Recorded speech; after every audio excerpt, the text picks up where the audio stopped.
I had been cleaning the temple for hours, the silence so thick it pressed against my ears. The mop squeaked over the worn stone floors, each stroke echoing like a shout in a cavern.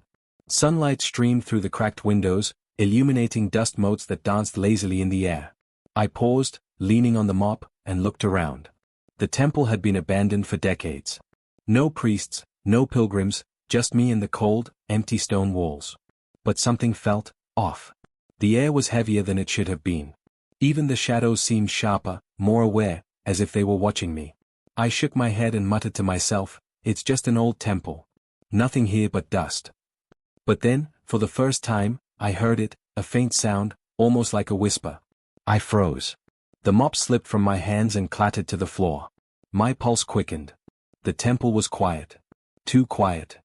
I stared into the shadows, trying to convince myself it was just my imagination. But the whispers returned, soft, almost teasing. At first, I thought it was the wind sneaking through the cracked windows. But then the words became clearer, and they weren't random. Aaron? Aaron. My blood ran cold.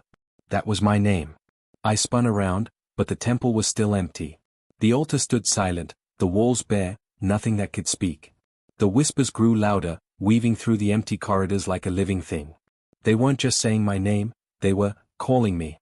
Guiding me, maybe. I wanted to run, but my feet felt glued to the floor. Every instinct screamed at me to leave, but I couldn't move. The mop lay forgotten at my side as the whispers converged near the altar. The air felt heavier, charged with something ancient and impatient.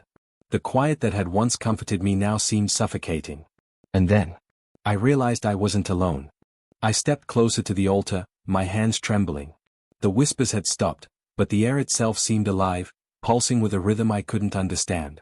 A cold chill slithered along my spine, making the hair on my arms stand on end. The shadows weren't ordinary anymore. They twisted unnaturally, stretching across the walls and floor, like they had their own will. I could feel them moving, circling me, watching me. And then I saw it. A faint glow emanated from the altar stone, pale and almost sickly, like moonlight trapped in crystal. My heart pounded so loudly I was sure it would give me away. Something ancient stirred beneath the temple's silence, something that had been waiting. The very air vibrated with it, pressing against my chest, demanding attention. My instincts screamed to flee, but my legs refused to move. And then a voice, not yet words, just a presence, touched the edges of my mind. It was patient. It was hungry. It was alive. I realized, with a jolt of terror, that the temple had never been empty. It had only been waiting, for me. The glow from the altar flared suddenly, blinding me for a moment. The air shook, vibrating with a low hum that seemed to come from the very stones beneath my feet. My pulse raced, my breath coming in shallow gasps. And then it spoke. Finally. The word was a thunderclap in my mind, echoing through every corner of the temple. I stumbled backward, my eyes widening in disbelief. The dead god, long whispered about in forgotten legends, was awake. And it was speaking, to me. Its presence filled the room, a cold, vast awareness that pressed against my senses. I could feel its gaze, even though the altar was empty. The shadows swirled around me, bowing to something invisible, something far older and more powerful than anything I had ever imagined.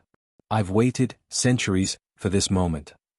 The voice was neither male nor female, neither young nor old. It was the sound of the temple itself, alive and hungry, and it was all-consuming. I sank to my knees, my mop forgotten, my heart hammering. Every instinct screamed to run, but I knew there was nowhere to go. The temple, and the dead god, had claimed me. The temple trembled around me, the shadows writhing like living things. The dead god's presence pressed down on me, vast and incomprehensible, its voice echoing in my mind without words. You are here.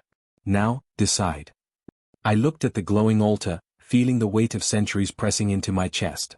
I had no idea what choice I was being offered, or if refusing even was an option.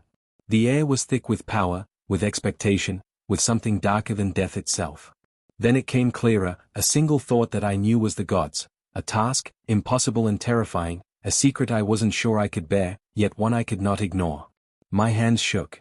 My body wanted to flee, but my mind knew that leaving would be worse than staying.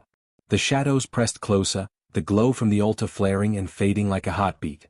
The temple was no longer silent. It was alive. Watching. Waiting. And now, so was I.